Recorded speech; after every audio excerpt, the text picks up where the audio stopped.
The reason I wanted to have this conversation with you today was really inspired by a run. At this point, it feels like maybe 2 months ago. And I feel like we've really gotten to know each other since I moved to Austin, and believe we met literally just back in July at the Barbecue. the barbecue we had, right? It feels, saying that out loud, feels like 6 months ago. Feels like a lot longer Feels a lot. that I've known you. Yeah. Yeah. And I think actually the reason and I feel the same about you, I think the reason we feel that is because very quickly we have been able to drop in and create a very deep bond of a friendship, because I think we're very eye to eye in alignment and lifestyle. We both lived in LA for some years and now we're in Austin. Like, there's just a lot of alignment. And I think what I learned about you on that run where we really got to drop in, which I wasn't even intending to have happen, it just happened, was hearing your hero's journey story was so inspiring to me. And I just felt like it was a story that needs to be heard for others. And it just got me really excited because I haven't been doing interviews like this in quite some time, but it is at my core something that I'm so passionate about.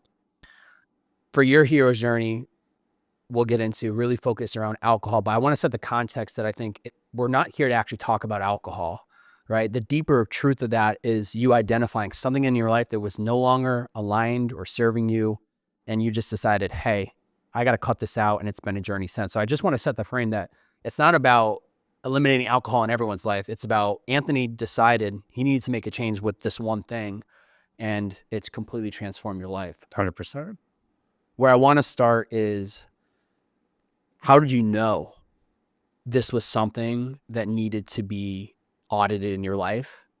Because it's one thing to recognize it and bring awareness to it. It's another thing to start working on it. And there has been a journey for you to make this become your reality of living an alcohol-free life. Well, unfortunately, the moment that I knew I needed to stop, was years after trying. So there's many rock bottoms in addiction, and it starts with denial. You don't think there's an issue. You tell yourself, I'm a young 25-year-old man. This is what you do. You go out, you drink, you party, whatever. But it took a lot of years of falling on my face until I finally realized that I probably am going to lose everything.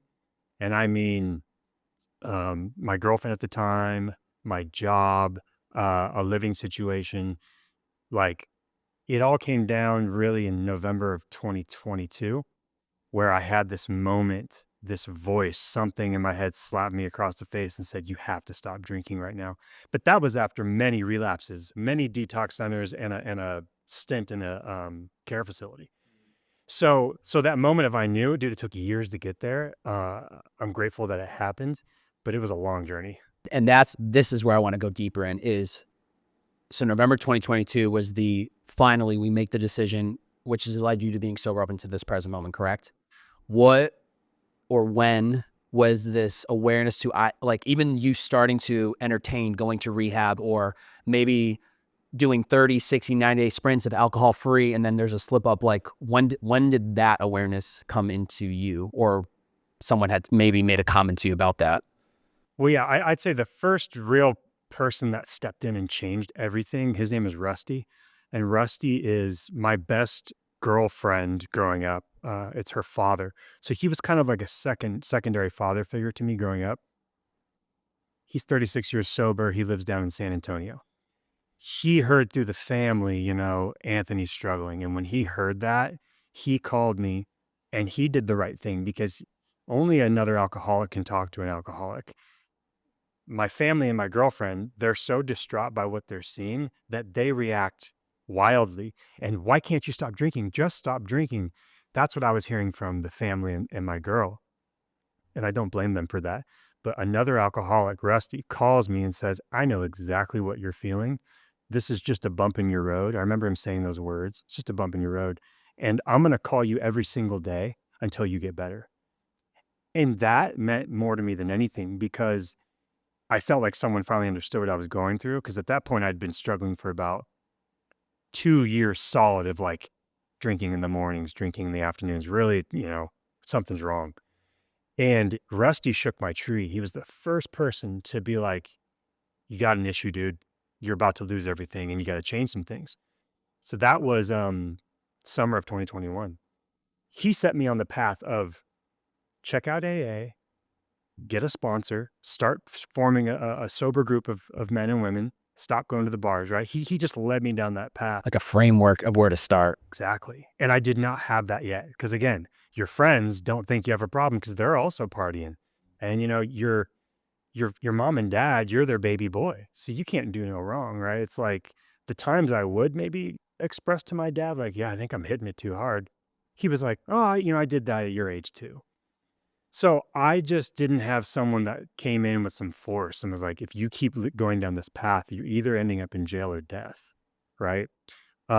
So Rusty I really think he saved me because he opened my eyes for sure. He sounds like an external, he was someone that came to you in the black and white, where your family, your girlfriend, your close friends, there's so much color that it's easy for them to just say, you know, get really emotionally invested in like, Anthony, you need to change, or X, Y, and Z. And there's all this like respectful energy of emotion that's coming towards you because they're frustrated and love you, want to see you, you know, turn the page. But then when you have someone like Rusty, who it sounds like clearly, you know, cares about you, but also is like, hey, I'm just going to give you the facts. Like, this is what you could do. This is what's going to happen if you don't do it. Like, call me every day. But it sounded like he kind of just came from this place of trying to meet you by your side rather than stand in front of you and criticize. And the criticism of your family, friends, girlfriend, loved ones, it's from a good place. Exactly. But it's like, you need to change, instead of, Anthony, this is what's going to happen. Let's gently like walk this path. You said it exactly correct. Like he was by my side, and like I don't blame my family or my girl for the way they reacted. It was such a hard thing to watch someone go through, and they didn't have much backstory on what an alcoholic, you know, the mindset of an alcoholic. But I almost think the friends and family have it worse sometimes in addiction, dude, because they have to live with you and deal with it, and you're not getting any better. They're literally spinning their heads, going, "I don't even know what to do anymore." So the message, you know, the message, I guess, from what we're talking about is don't have any shame about walking into an AA meeting, and don't have any shame about reaching out to somebody and just having a phone call. It can change the trajectory of your life from just realizing you just need someone that knows where you're at in your mindset, you know? Shame is a big one. And yeah, I mean, that's, if you can let go of the shame, that's when you can actually allow yourself to start stepping into making these changes. Yeah. And it was something, shame in a different context, I dealt with a lot when Kay and I had broken up for 2 months and rebuilding that relationship. Adding the shame on never allowed any growth to happen, never allowed it to change, because I was holding myself to this past identity. And so when I relieved it, it allowed me to step in and create this different version of me. But what I want to go back to is that those moments when you're drinking every day, like you shared with me some of the stories of like waking up, drinking through the day, like what gets you to that place? And I also want to add the context for those that maybe didn't read the description of this podcast. You're in a rock band, right? So that adds in like the outside perspective. He's in a rock band. He's going to be drinking every night when he's in the studio. So I just want to also share that, like, he's in a rock band. So there's also this like probably yin and yang of like, you're supposed to be drinking, you're on tour, you're partying. Like, I always say that. I always say there's no HR in rock and roll. There's no one on the tour bus saying, did everyone only had 2 beers tonight? You know, it's like you are taken out to dinners and drinks by label reps and managers all the time. There's alcohol in every room. There's alcohol on the bus. And then when you tour with other bands, they're doing all kinds of stuff too. So it's just allowed. It's like the only job in the world where it's like allowed to be drunk all the time.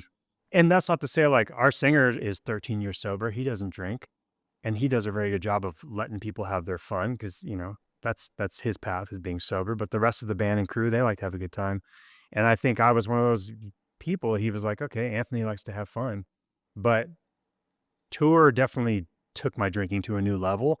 And I noticed that there was something wrong when I brought my tour drinking home. Because how it works in Papa Roach is we go out for a month-long tour, maybe 6, 7 weeks sometimes at the longest, and then you come home for 3 weeks to a month to take a break. And it wasn't until I was about 27, 28, 29 that I was still drinking at 2, 3, 4 p.m. because I would have my pre-show drinks around that time. And here I am at home with my roommate, and we're going to get a bottle of liquor at noon.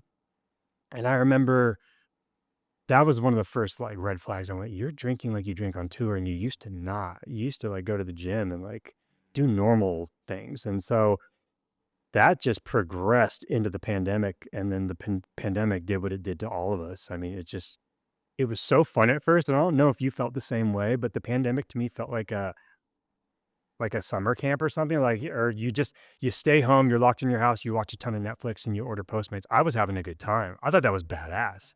Except LA was so damn strict. That part kind of crushed me, but it was, I have a whole different perspective for another day, but I feel you though. I could see it being like, this is great at the same time. Well, at that time, I was a full-blown alcoholic. I didn't know it at the time, but I was a full-blown alcoholic. So to me, staying home with my roommate, one of my best friends at the time, and just, getting a bottle and getting different foods and watching Netflix, I had a blast.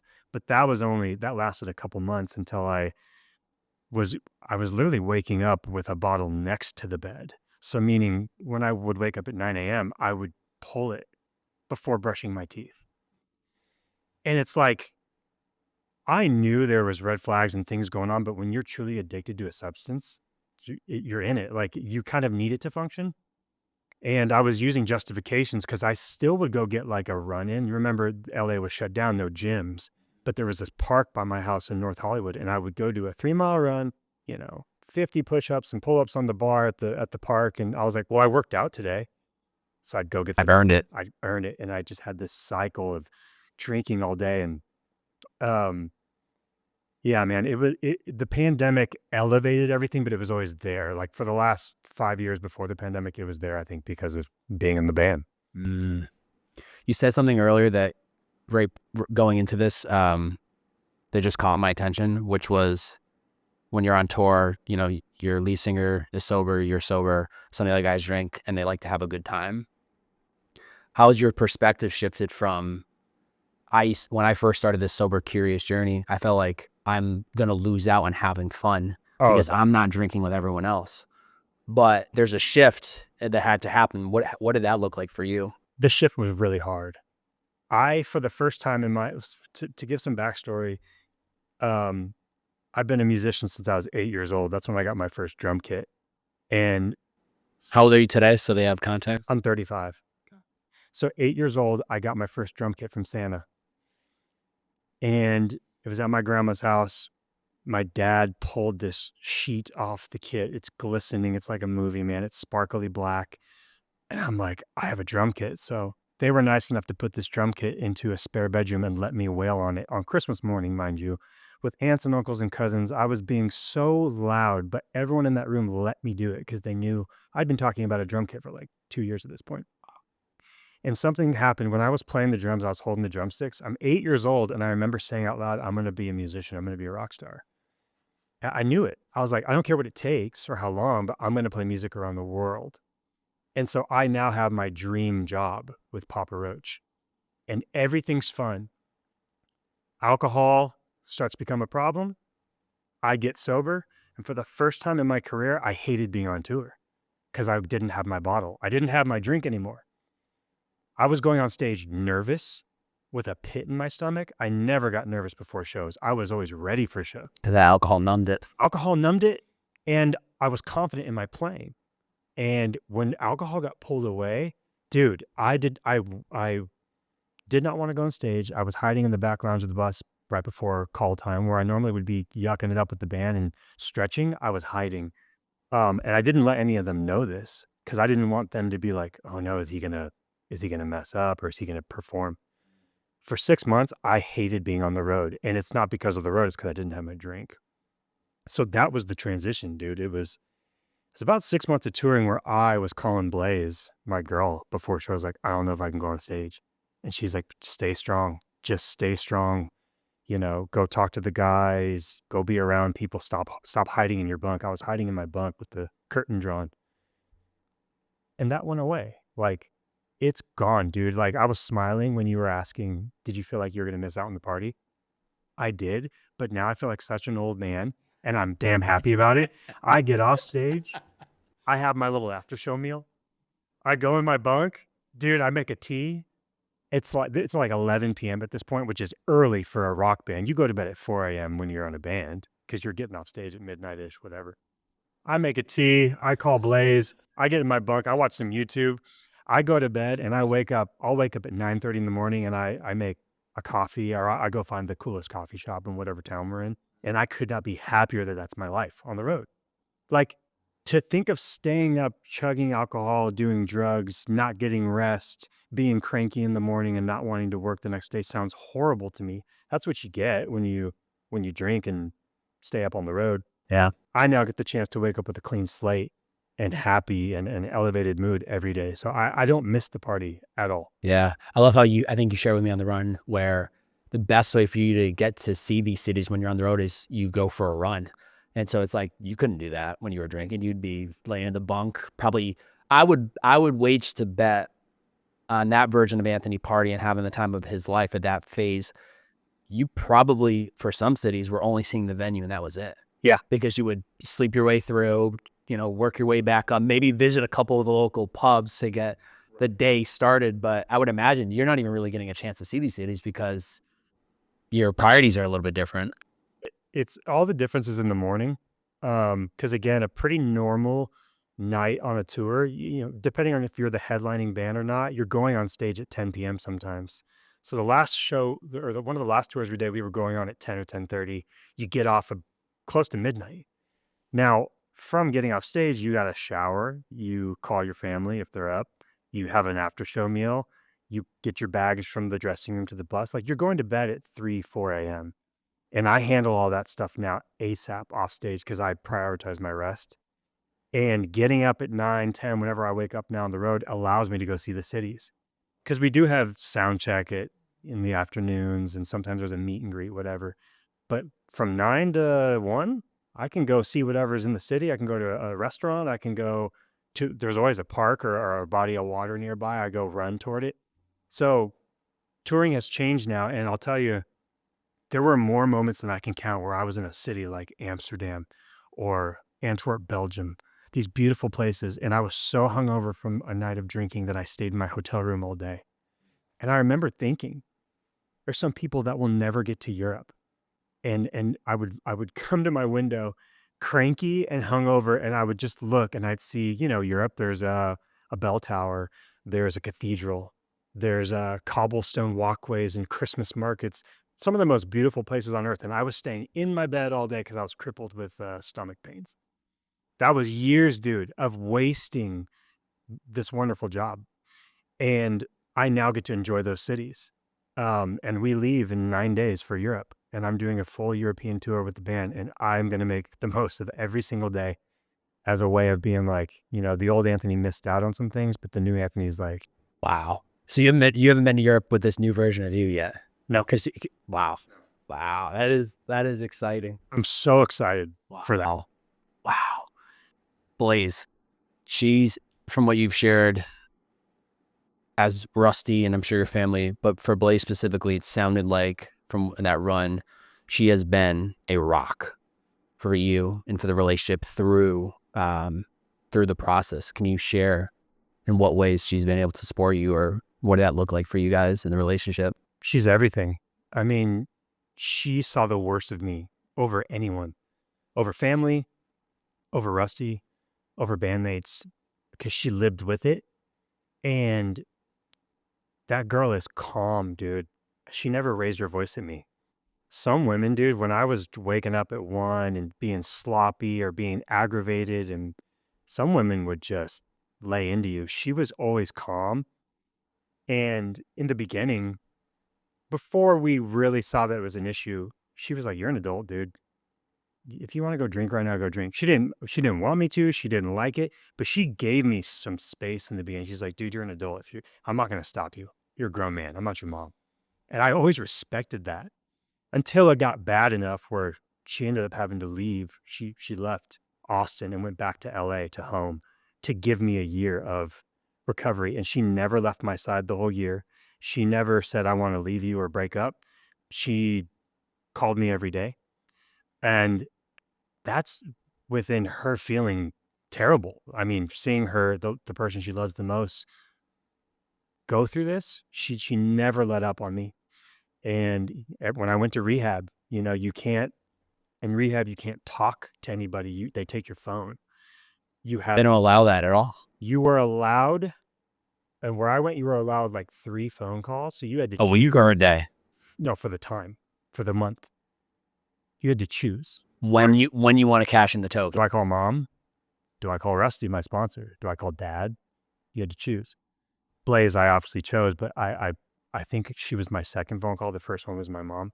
So she knows I'm going into a facility where I won't even be able to talk to her or communicate for a month. And she stayed by my side.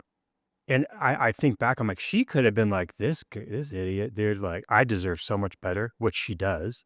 And she did. I'm out. There's 100 dudes lined up to be with Blaze. And she just waited for me, dude. She waited for me. I mean, she's everything. Wow.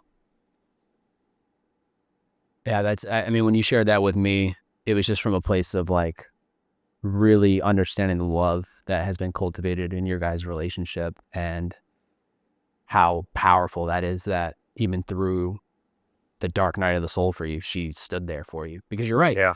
He's gone for 30 days. I'm not going to hear from him. Like, she's living in LA at the time. There's all this other opportunity that easily could have just peeled out. And she had the right to do that if she had chose. She had the absolute right, but she didn't. And there was from what I think you've shared, there have been a couple stints where that could have happened and she stayed by your side through it. She was the one that always stayed strong. I'm the one that broke, actually. During my relapse, November of 2022, the last relapse, I called her in the middle of that relapse and I broke up with her because I said, you do not deserve this. I feel like I can't get better and I don't know if I'm going to get better. So I need to let you go. I got to cut you free. And she was on the phone saying, absolutely not. You're my best friend. Like, we can do this, like, as a team. I said no. In my mind, I was doing the right thing. I was letting her go. We were broken up when I went into detox. We weren't together. And there was a man there named Brandon who had worked with me before through my recovery. He came in to see me. He heard Anthony's back in detox again. He came to visit me unannounced, and it floored me because he's someone that really helped me in sobriety before. And I told him, yeah, man, I broke up with Blaze. You know, I did the right thing. And he went, did she want to break up too? I said, no. He goes, she still wants to be with you? I said, yeah. He said, you're being a selfish asshole. I said, what? I'm being selfish. I'm letting her go. I'm a drunk. I'm letting her go. He goes, you let her make that decision. She's a grown woman. If she's saying she wants to stand by your side and you're pushing her away, you're not letting her make the decision. You're being a selfish asshole. And I went, this motherfucker. And I went, what do you mean? He goes, dude, do you ever think that she's thinking in her head, I wish you could see yourself the way I do? Say it again. I wish you could see yourself the way I do. It makes me choked up to say it right now because in those moments, you hate yourself because you're letting everyone down, you're letting yourself down. But he was right. Blaze saw something in me and she's never let go of that. And when he said that quote, it put me in her mindset. And Brandon saved my relationship, dude, straight up. It made me understand that Blaze wants to be with me. And if she wanted to leave, she would have been gone by now. And she didn't. So Brandon changed the game. I got out of detox 3 days later. I called her and I kind of left it in open. I said, I still want you and I still want this. And I know this is a really hard time right now, but I'm going to do everything in my power to get sober right now. And that comes first. I think she respected that. I didn't say, come back, come to Austin right now. I got this. I'm doing it. I kind of left it in her field and said, I do want you, but I need to go get a sponsor right now and do some AA and get myself right. And she ended up coming back to Austin like a couple weeks later, and the rest is history. So You went to rehab twice? I went to a residential rehab once, but I went to detox centers like 6 times, which basically just means it got to a point where I was detoxing out the alcohol. So, you know, the withdrawals were so bad, you have to go stay. So these detox centers are like anywhere from 1 to 4 or 5 days. So I did like 6 of those. And on the last detox center, I did not decide to go to another residential, which is 30 more days of schooling. I just decided to go home because I knew in my core that I was done. And I've remained sober since that day. What do you think it was about this last one? And I also hate to say it, but I love that it was 6, because I think it just shows you that in life, it's not always just a one-time decision, everything changes. Like sometimes it takes repetition. I think when I saw David Goggins back in September, he really hit this hard. He's like, I may not get it the first time. I may not do the challenge the second, the third, the fourth, the fifth, but I will never stop until I do the thing. And for me, that was so powerful because he talked about it took him 13 tries to do this, 90 tries to do that. And it's like, we think that if there's a version of you that attempts detox one time, fails, I'm out. I'm just going to keep boozing. I might look at like literally suicide. Like, you get to a place where you can just say, I'm out. I give up. It didn't work the first time, but you went back 6 times. What is it about that 6th one? Do you feel like that, really allowed it to stick and not just relapse again? It's a very specific thing. And I chose to love myself rather than beat myself up. And that's the God honest truth. This 6th detox, I was sitting in this room. I had a roommate. You have a roommate in detox. You have these metal beds, like the super uncomfortable beds. And everyone in this detox center is coming off a different drug. My roommate was coming off heroin. There's a guy coming off fentanyl. It's a very sad, weird vibe in that detox. You're so helpless. Most of the people in there just got divorced. One guy got dropped off by his wife and she said, I'm divorcing you. And then he came to the doors. You're in a very sad environment. And so I was looking around and I went, what can I do now to change? What are the next steps I can do to change this path? And I said, every time I've relapsed, I've self-deprecated. Anthony, you idiot, you did it again. You let down Blaze. You moron, you loser. You're going to lose your job. That's how I talked to myself every relapse before this day. And I went, what if I started loving myself right now? What would happen? So I forgave myself in the mirror in this bathroom. In our room, there was this bathroom with a lock on it. I locked the door, went to the mirror. I looked at myself, puffy eyes. I'd been drinking for 7 days at this point. I didn't even recognize myself. I had these puffy eyes, gaunt, jaundicey skin because I wasn't eating. And I looked through that. I said, I love you, dude. You're going to beat this. No more self-deprecation. And dude, I think that was the magic potion. I just stopped hating myself. And it was crazy because the next day I woke up, it was Thanksgiving Day. I spent Thanksgiving Day, 2 years in a row, I was in rehab for Thanksgiving. Everyone's bummed out and sad. And I looked over at my roommate because I had a little pep in my step from that talk. I said, do you want to do some push-ups with me? He goes, he had a southern drawl. He's like, oh man, I don't want to do no push-ups, man. I'm all weak. I'm shaking. I'm coming off heroin. I said, well, you know what, dude? Someone's got to we got to bring this place up. So I'm trying to rally the troops in a detox center. I was like, let's do some push-ups. So I start doing push-ups and he's like, I haven't done push-ups in years. I said, well, how many do you think you could do? He goes, I could maybe do like 12. I'm like, 12 is really good. I was like, come on. So I get him on the ground. This dude does like 23 push-ups. And I'm like, that was really good, man. Like you're coming down off a drug. You did 23. Like, I was like, do you want to do air squats now? He goes, all right, man. So we do this workout together in a detox center where everyone's like withdrawing. So I think that moment's so funny because I wanted people to come with me on this journey I just found inside myself of I'm done being mad. So where I would have maybe curled up in the fetal position in that metal bed, I was doing push-ups with my dude. We went and got another guy and started doing workouts. And then it was Thanksgiving Day. So I went around to the table and was asking people, what can you be thankful for right now?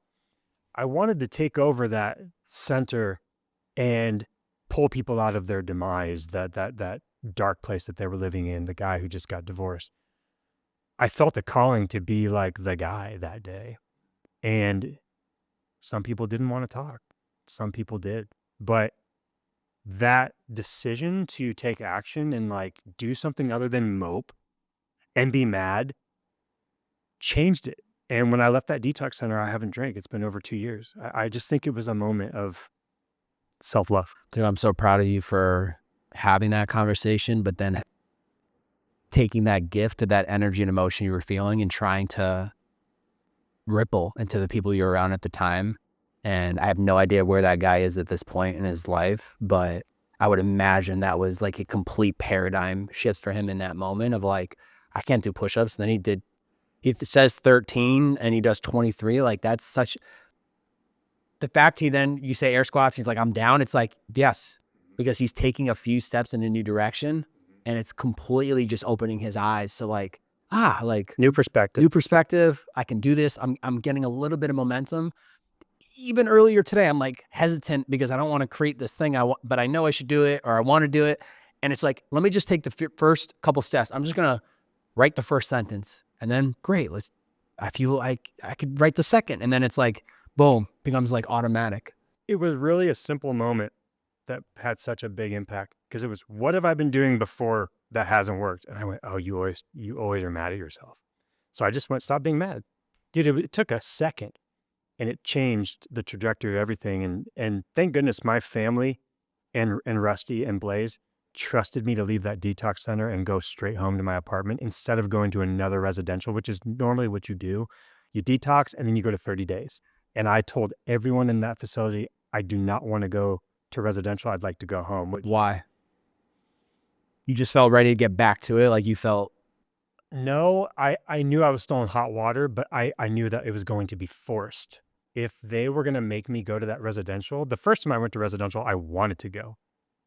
I called my insurance company myself. I called the rehab facility myself and asked, do you have a bed? I did all the paperwork myself. I was ready. This time, I would have felt very forced because everyone was telling me to go. They were like, Anthony, you got to go again. I went, I don't want to. And when I get cornered, it's like, it's not good. So they trusted me. My mom trusted me the most because I was on a phone call with her, my dad, and Rusty. And it's because the facility, the detox facility said, hey, if you don't want to go, you have to call your family and let them know. So I was on this phone call. I said, hey guys, I've decided to go back to my apartment. Everyone goes, Anthony, no. That's where you could get a bottle tonight. That's a very bad decision, And I started talking, with like the certainty I'm talking to you right now. And my mom stopped the phone call and she said, I know my son. I know his tone of voice. I think we need to let Anthony go home. I know my kid. And I remember being like, damn, respect. Like my mom knew. She knew I wasn't just bullshitting to go get a bottle of alcohol that night. She could tell there was something different that had happened to me from the mirror talk. And I went home that night and I just got to work, dude. It was, I got a second sponsor that day. So I had two at this time. I had Rusty and Nat. And I went to a meeting that night. And then the next day I went to 2 meetings a day for like months. I've pulled back since, but I was hitting it hard. And it's like proof's in the pudding, man. You got to go put in the time. Yeah. What did stepping into AA like that, right? 2 times a day. I can only have assumptions outside looking in. People listening can only have assumptions unless they've participated in AA. But what was that doing for you? What are the misconceptions about AA? I'd love to hear your experience of what that was like. Well, AA is daunting at first because you're going into a group of people and you're expected to pour out all your emotion, kind of tell some secrets and, stuff you don't want to talk about. But it could not be more the opposite. That's actually a room where you can go vent anything. And the guy next to you has done something 10 times worse, by the way. That's what I learned. I was coming in being ashamed of, I drove drunk a couple of times. I sideswiped the pole. I yelled at my girlfriend a couple of times. And then the dude next to you is like, says some crazy stuff about going to prison or robbing a store drunk or whatever it is. So it kind of made me go, oh, okay, I can share some of my stories. They're not as bad as I thought. But the thing that always gets me is someone will speak in an AA meeting that absolutely cuts to the core because they say something that only you think about, or they say something only you have thought about because they're also an alcoholic.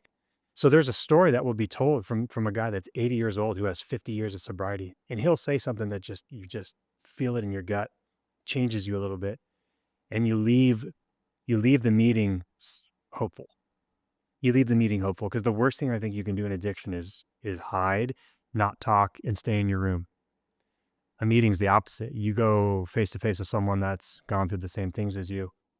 And as long as you go back every day, or, at least 4 times a week, you're going to grab something from someone's speech each time. And it's a reminder. It's a reminder of why you're staying sober. Wow.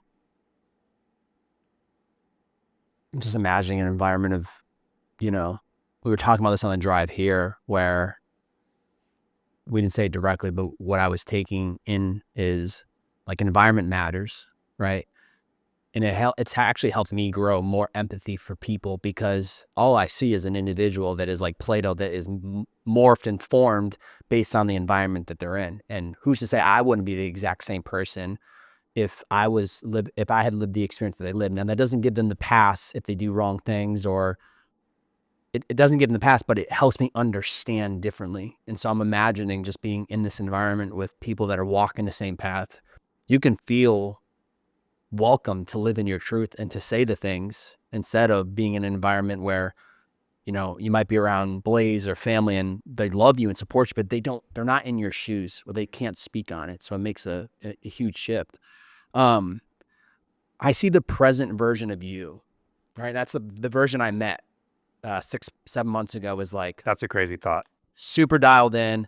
I remember we connected and you're like, let's go for a run. I'm like, down. You live down the street, perfect.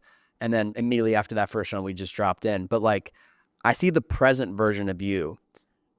Were these characteristics of you, do you feel, were born through this last 2 years? Did they exist in you before this happened? I'm curious your thoughts on that. Yeah, they were always there. These characteristics were always there. The alcohol just masked it. It like hid it. But like that process I went through in Detox, where I sat down and asked the question, what have you been doing that's been not working? I've always had that type of mind, analytical, what works, what doesn't.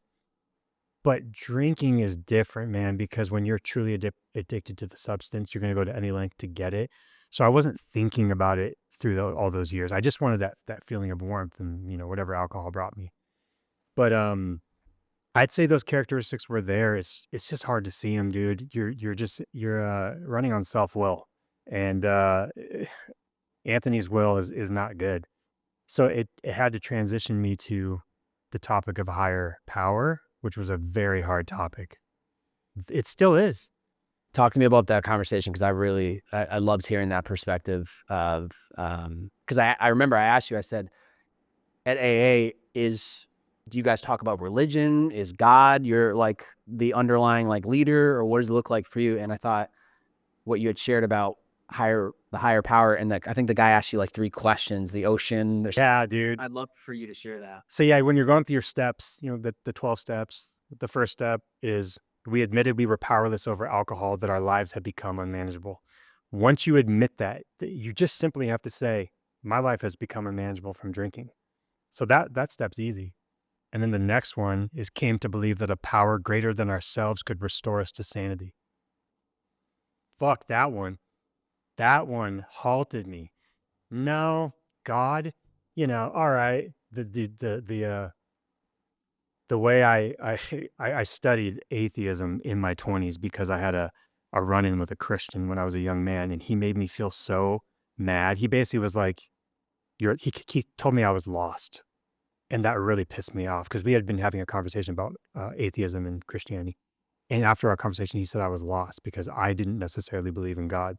That one thing he said set me on a path of trying to be an atheist, that I now was like looking to be an atheist. And all my reasons were, well, there's like 50 gods. So which one's the true one? Everyone's fighting over which God's correct. So many horrible things happen in this world. Death happens. If God's real, why is he allowing death? I had all these reserve arguments, right? And when I got into AA, they simplified it for me. They're like, you don't have to choose any of the gods, Buddha, Jesus, Thor, you pick one. Don't think about that. Pick a tree. I would pick a tree. He goes, if you go stand next to an oak tree, giant, a redwood tree in the redwood forest, would you admit that that's a more powerful object than you? Like bigger in size? I said, well, yeah. He goes, it's drawing energy from the earth. It's spitting out oxygen. That's a way more powerful than you. I said, true. He said, if you walk into the beach and you try and stop the tides, they are going to push right past you, right? I said, yeah. Then he said, if you jump up in the air, what's going to happen? I'm like, well, I'm going to come right back down. He goes, gravity's way stronger than you. I went, I see what you're saying. He goes, that's your God, Anthony. Just pick one of those. So I picked the tree. He said, you just got your second step done. Came to believe that a power greater than ourselves could restore us to sanity. I just picked a tree, dude. Because what it did is it takes you out of self. Took me out of Anthony. I now know space, the planets, gravitational pull is literally more powerful than me. I now can give all of these, all of these. I'm trying to solve the puzzle with God. And I had another guy tell me, if you could understand your higher power, it's not much of a higher power, is it? They floored me. These guys in AA, these are men in AA that said these things. When you asked what do meetings do for you, these are the types of things they were telling me. And I was not thinking about it. So all I had to do was just go, damn, I picked this redwood tree. Now I'm in the club. Now I'm on step 3 and 4, which 4 is self-inventory. You literally make a list of every resentment you've ever had in your entire life. Mine was about 110 resentments. Some guys have 1,000. Because you have to pick every single thing that's ever bothered you, because that could be a reason why you're drinking or using your drug. So you go back to the kid in the sandbox, 5 years old, that pushed you. What of the 110 stood out? Any single one? Bullies. I think I felt, I never really addressed the guys that bullied me in high school. I took the punishment, you know, the times they would beat me up and whatever, and then it just turned to anger because I felt helpless. And so in my young 20s, I just put up this, I don't think anyone would call me a street tough dude, but in the bar scene, I was the guy that was kind of looking for a fight or trying to avenge anyone in the bar that was getting picked on. So if anyone was being mistreated in a bar, I went to that situation to try and stop it and like avenge my older self or something. So I never addressed what the bullying did to me. I just got angry. And then that young Anthony kind of melded away. I stopped doing that, but drinking took over to suppress those feelings. So I think bullies had a profound impact on me. But there's some sneaker resentments in there that I didn't know were really doing something. It's literally someone saying a little thing passing by, like, you look fat today, or you look kind of chubby. That will live in your bones for years, but it's a small thing, they said, but it's something I think called little T trauma. There's For sure. big T trauma. Little T is, I don't like your hair. You get enough of those little things, it just sits in your bones, and then you, in my case, I drank about it later, right? Yeah. I said it to Corey when he was getting this set up for us. I said, oh, the light's going to come off my big forehead, my white forehead. Underneath the hood of that is being kicked around and told so many times growing up, you have a big forehead, you have a big head. And it took years until I was really, I feel like in my mid-20s, that I recognized, I observed it, I dug deeper into it to understand that that's been living within me. And then it allowed me to release it, which is what I was going to ask for you, is like, how much freedom and release did you feel even acknowledging those 110? So much, because no one does it, dude. Who does self-inventory? A regular average Joe. No one. The program forces you to write everything down. There's another section where you have to write down, it's called your sex inventory, and it's every time you mistreated a woman or a man if you're a woman, or whatever you do. So I had to learn that what I thought was normal in dating women was not normal. I was very much, hey, we're not dating. This is no strings attached. We're not boyfriend and girlfriend, so we're able to see other people. Little did I know I'm hurting this girl by basically saying that, because I'm also spending time with this person, taking them on trips, getting coffee. To them, it's like, this is a real thing. But to me, nope, this is no strings attached, having fun. I didn't realize that until my sponsor took me through the sex inventory. And it's forcing you to look at yourself, call yourself out, and then they give you the tools to kind of heal. And then you also have to make your amends. Your amends are to anyone you hurt in your alcoholism. That's hard, dude. That one, I still haven't finished my amends. It probably will take me years. But just doing my amends to my mom and dad crushed me, because they held strong the whole time. They didn't cry. They just were trying, in my alcoholism, they were trying to help. Well, what detox center can we get you to? Let me send you this article. But when I made my amends to them, they both broke down. They like convulsively broke down. I could see they were holding this in. And the amends, it's giving both of you a chance to release all that. And the amends is just you saying, you're not allowed to say the words, I'm sorry at the amends. Because you've said that how many times now? It doesn't mean anything. To Blaze, you know how many times I said, I'm sorry to Blaze, I'll change? That girl probably was like, here we go, dude. So when I made my amends, I did not say the words, I'm sorry. You lay out what you did. You ask them if there's anything you can do to make things right. But you don't say, I'm sorry. You can say things like, you didn't deserve that. You're a wonderful person. But it's kind of hard not to say, I'm sorry. We're programmed to say that. But the whole process of the 12 steps, it was a big game changer in me staying sober, because you have to address all the issues. Yeah. With time, as you mentioned, you've kind of eased back from AA because I'm sure like anything in life, right? You sign up for gym workout classes, you're going 4 or 5 days a week, and then all of a sudden you're like, okay, I can kind of do this on my own, right? So you've obviously stepped back over time. What for you has, whether it's a mindset, whether it's a habit, a routine, what's allowed you to stay so consistent past north of 2 years? I think the most important thing is my morning routine. My morning routine, excuse me, is I get up, and it's a little more chaotic now because we just got a puppy. So there's a wrench thrown in the situation. But I find time at some point in the morning, and what I do is I repeat page 86 of the big book, the Alcoholics Anonymous book. And basically that page, it's called On Awakening, and it's setting the tone for the day. And On Awakening is all about, putting your faith in your higher power, remembering to stay close to your community, your sober community. It's my daily reminder to set the tone for the day. And then a big one is physical activity. I actually think physical activity is the biggest reason that I'm staying sober, because I set goals. I set a marathon goal right when I got sober, and that took me 1.5 years to accomplish that. I set a sub 5-minute mile goal this year. So I'm always chasing a goal, and I'm way less likely to get up and want to go drink a bottle of alcohol if I know I got to be at the track at 6 a.m., right? You've done some track sessions with me. There's something about fitness that setting the goal and getting to the track keeps you kind of in the safe zone. And then, the feeling after a good workout, it's almost impossible to want to go do something bad for your body after a great workout and add a cold plunge in there. You have so many endorphins rolling. It's like, I don't think about alcohol ever after a workout, ever. Fitness and my morning routine. The meetings help a lot. I've just pulled back because I just don't feel like I need to go to 6 a week anymore. Yeah. I still hit some. I literally will be driving. I'll go pull over and do one, but it's few and far between now. There's just still a feeling in me that I had that day in detox looking in the mirror. There's a feeling I can't explain to you, but I get it every morning.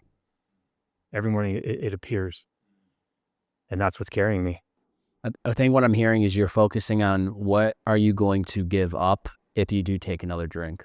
Yeah. And that's when, for myself and my own sober curious journey, has been the hugest motivation is, what am I going to lose out on or give up by choosing to drink? And the compound of that effect adds up.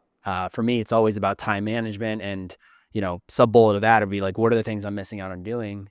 And it's just so clear. It's like, I'm not like, I'm excited about that life I'm living, but I see all these other things I want to do. And if I pick up this drink and I booze till 2 a.m. and then I sleep until 10, 11, and I feel like shit the next day, this is all just wasted time. And wasted time doesn't mean I have to be productive, but like rest is powerful. And if I want to go for a run, whatever that might be. But what I'm hearing is you have the trade-off. Instead of taking this energy and putting it in towards the alcohol, you've put it towards other things that keep you at peace away from this thing, which would just pull you in. I wanted to say props to you on your sober journey too, man. It's really inspiring, because I can see how much it's benefiting your life as a non-alcoholic. Like, the fact that you put it aside because you knew that your well-being is first and you're going to be the best Bobby you can be by doing that is powerful because you didn't even have an alcohol issue, you know? And so I think that speaks to people. Like, I have friends that are not alcoholics or not addicts, but they hit me up all the time going, yeah, I went out last night. I said I was going to have 2 drinks. I had 6. I'm hurting today. It's like alcohol and drugs are still affecting non-addicts at a pretty substantial level. And I don't blame those people because you're programmed to reach for a Bud Light at a baseball game and a concert. And there's alcohol in barbershops now. They offer you champagne and beer when you sit down to get your hair cut. It is pushed everywhere. And I see my friends that even are non-addicts just not optimizing, For sure. and they want to change. For sure. I appreciate you saying that. And I just want to add, and I think I've shared this with you, is I was choosing not to drink anymore because I truly wasn't satisfied with, I was happy and grateful for the life I was living, but I couldn't go to sleep at night with a peace of mind, knowing truly I wasted all this time and money this week on alcohol and I'm not actually living the life. For me, the benchmark was I'm still working full time. I'm not working for myself. Something needs to give to at least put myself in a position where I'm doing that. And even when I started removing the alcohol and I still wasn't full time on myself, I had more peace of mind going, you're doing everything in your power. So that's okay. But there was this little chip on my shoulder of I've seen alcohol ruin my mom's side of her family. I've seen alcohol ruin my dad's side of my family. Transparently, my dad has been a heavy drinker my entire life, but he's also been a present father and has done everything to support our family and never stepped out of line. So like, I'm very grateful because there's a version of him that could have been Oh yeah, dude. verbally, physically, right? So there was also this chip on, I want to, the saying, the buck stops here. I want to be that for my family. And I don't judge aunts, uncles, cousins for drinking because I used to participate, but I want to be the version that like, I chose not to go down that path anymore. And hopefully it does serve as an inspiration for someone in my family, maybe someone online, maybe people directly around here in Austin. But that was also like an underlying reason of like, yeah, I want to do it for the selfishness of creating the dream life and living life by design. But also I got a chip on my shoulder to prove to myself that this alcohol that's in my blood, because I've had many blackout nights, I've overdrank more times than I can count. I know it's within me. I know there's that version that really just wants to fucking send it when the That's the weekends most, come. yeah, that's the most important. To eliminate it has been Dude, powerful. That's you thinking about your legacy. Like, I love that word legacy. I never thought about that at all until I got sober. I went, wow, I have an opportunity to change the path of the family tree, dude. Like, I could be the first sober dad. My child, you know, God forbid everything goes well with sobriety, will never have to see me drunk or drink. That's crazy to me. I like can't wait for that they can say when they turn 21 years old, like, I never watched my dad Anthony drink one time. That makes me feel so hopeful. And legacy has popped in my mind lately because Blaze and I are starting to talk about children. And I'm like, what kind of dad do I want to be? I have so much of an upper hand being sober to teach them the things I want to teach them. So I'm happy to hear that for you too. Yeah, that's a good motivation because I chat with Kate and I'm like, I'm getting our kids meditating as soon as they can. They're gonna be hitting Dip them the in a cold runs. plunge. Yeah, yeah. What would you say to someone listening? The timing of this coming out, it's mid-January. There's two thoughts as you answer this question. One is you have people that are doing dry January, right? They're just doing a little 30-day sprint, kick the new year, new me. I'm all for it. It's something. There's also someone probably listening that's like sober curious and is like, yeah, what would my life look like if I was able to remove alcohol? And there's probably a third person who is like maybe in the shoes that you used to be in, trying to get rid of it, not getting rid of it. What would you say to these people that are really trying to better themselves by creating a distance from alcohol? Well, first of all, the message is you can do it. You absolutely can do it. If you think you can, you can do it. I mean, my recommendations are trim the fat. The friends that are partying, the friends that are calling you out, the friends that's like, hey, I got a bag. Not anymore. Those friends, not that they're not friends, but they're not good people to be around at this time. So I would trim the fat and either stay in or find a sober group of people to hang out with. Um, another thing is you need to find something else to be obsessed with, because drinking is habitual. So going out, just the thought of going out with your friends releases all these good chemicals. For sure. So you have to try and find something that will replace that, and that could be pickleball. That could be joining a run club. It could be joining. Dude, how many hundreds of clubs are in Austin? I mean, I'm sure there's a cooking class. There's a group of people that have book clubs. You have to, I know it might sound not as fun or boring, but you got to have something to replace the bar night. So if you go out 3 nights a week, you now are going to this pickleball club 3 nights a week for sure. Right? Um, prioritize rest, and I mean, dial in your diet, dial in what you're putting in your body. All these things are going to lead to you making a better decision the next day. Do the next right thing. But yeah, the biggest message is, if you feel weary about it, you can do it. You have so much support, even online, even this podcast, whatever. Just dig in and find the people that are on board. Get a buddy that'll do it with you. Yeah. It's huge. Talk to each other every day. Keep yourselves on track. I'm happy you said the swap dopamine, right? Instead of going out 3 nights a week, go play pickleball 3 nights a week. I think that's the biggest shift, is like, it doesn't mean you can't go out and have fun and meet people. It just means you're going to different containers where that looks different. So instead of, I'll never forget when I was just starting to I was sober curious for 2 years, and then finally turned this corner where I was like, I'm fully committed to this. There was this one morning I went to a 10 a.m. Cold plunge event. And to get it started, the music was jumping, bouncing or loud. We were jumping around, and it hit me where I was like, oh my God. This for me used to be Friday night, 10 p.m. at a bar. We're drinking, everyone's having a good time, people are buzzing. It's now Saturday morning at 10 a.m. and I'm still getting the same environment minus the alcohol. Everyone's friendly, having a good time, similar lifestyle alignment. The realization happened. Oh, bro, it was like, it exists. This other reality that I didn't know exists, because all I'm surrounded by are people that are prioritizing partying, which is fine. It served the purpose of my life. I don't realize that at 10 a.m. there's this event, because I wouldn't sign up for it because I probably would still be sleeping. Oh, yeah. But you can swap the dopamine and find things that are more in alignment with you. It exists. You just have to create the space and time to dip your toes into the unfamiliar, to realize, ooh, this actually feels good, and I actually am feeling better about myself because of this environment. That will get easier. The more time you put between you and the last drink, it gets easier. Because I used to have fears of, I'm going to be boring. Dude, I used to have these fear. I was like, have I ever even been truly Anthony? I've been drinking alcohol steadily since 18, like daily since 18. My roommate and I went through this one day. This was like 2018, and we were drinking. It was like midday drinking. He tours with me, by the way. So he brought the drinking home with him as well. He was like, I honestly don't remember a day where I haven't drank alcohol in the last 4 years. And I'm holding my drink, and I went, dude, I can't either. Actually, I can't remember a day that I haven't drank since I was 18. I always would have a beer or something. I'm like, that means alcohol has been in my system for every decision I made since I was 18, for every romantic relationship I've been in, for every time I was on stage, whatever. Was I even really Anthony? Truly? That scared me, because I'm like, am I boring? Am I really boring? I had a very, what's the word, nihilistic phase in my recovery, where I just thought, what's the point of life? What's the point of the world? We all just live and then die one day. Like, I was so nihilistic, and that kind of went away when I saw the beauty of sobriety and how good I feel in the morning. So, yeah, I mean, gratitude. Yeah. Gratitude brings us back. Tattooed right there, baby. There it is. Where can people connect with you? And also, you're about to go on tour for all of 2025.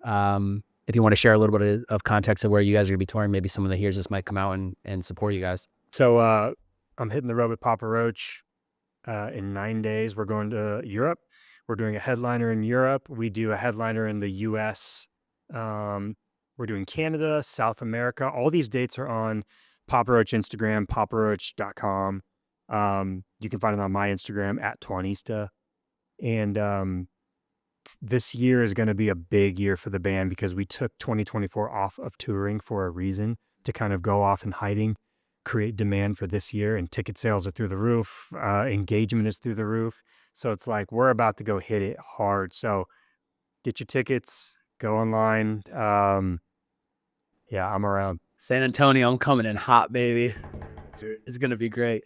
So grateful for you. I really appreciate this conversation. It has been just another, like, we just keep digging in this friendship, and I am just extremely grateful for you. I'm so proud of you, of what these last few years have looked like, and I'm just so appreciative of you carving out the space and time to just be your most authentic self and sharing your story, because I really do believe this has been a hero's journey, and I think someone listening, regardless of its alcohol, this story is going to add fuel to the fire, and it's going to transform someone's life. So I appreciate you being here, and I appreciate the nudge to do this in person, because it's been a few years since I've done an actual interview in person, and it has just reignited what I loved about it when I did it more consistently. So I appreciate the nudge to do this. You were destined for this kind of stuff, man. So I love being your friend, getting to know you, and thank you for having me on. Pleasure, bro. My brother. Thank you.